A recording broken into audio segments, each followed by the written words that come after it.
सरू और वेद ने जान जोखिम में डालकर सरोजा के उस कैद से आजाद किया था और गुंडे को धूल चटाया था। वह पल किसी फिल्मी सीन से कम नहीं था। चारों तरफ डर का माहौल, हर कदम पर खतरा, फिर भी सरू और वेद पीछे नहीं हटे। उन्होंने हिम्मत दिखाई, समझदारी दिखाई और बड़ी मुश्किल से वहां से निकला तो था।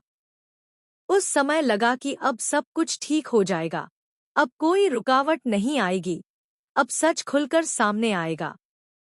लेकिन असली तूफान तो रास्ते में इंतजार कर रहा था।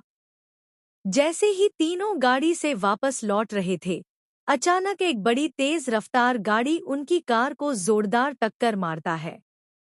यह सब इतना अचानक हुआ कि किसी को संभलने का मौका ही नहीं मिला। सड़क पर चीखती हुई ब्रेक की आवाज, तेज टक्कर की गूंज और पल भर में सब कुछ बदल गया। यह हादसा इतना भयानक था कि सब कुछ पल भर में वहां बिखर जाता है। गाड़ी के शीशे टूटकर चारों तरफ फैल गए, धुआं उठने लगा और कुछ सेकंड के लिए जैसे समय ही रुक गया। हादसे से ठीक पहले सर कुछ वेद शाह को बताने वाली थी। उसके चेहरे पर घबराहट थी, लेकिन आंखों में एक सच्चाई छिपी थी। शायद कामिनी की असली साजिश, शायद पुरानी दुश्मनी का सच, शायद कोई ऐसा राज जो सब कुछ बदल सकता था।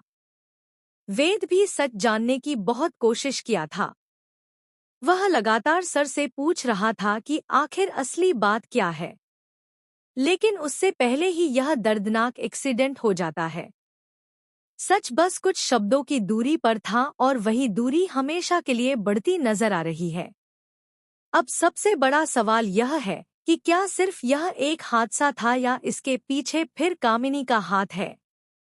क्या यह महज एक इत्तेफाक था या फिर किसी की सोची समझी चाल? जिस तरह से सब कुछ हुआ, उससे शक और गहरा हो जाता है।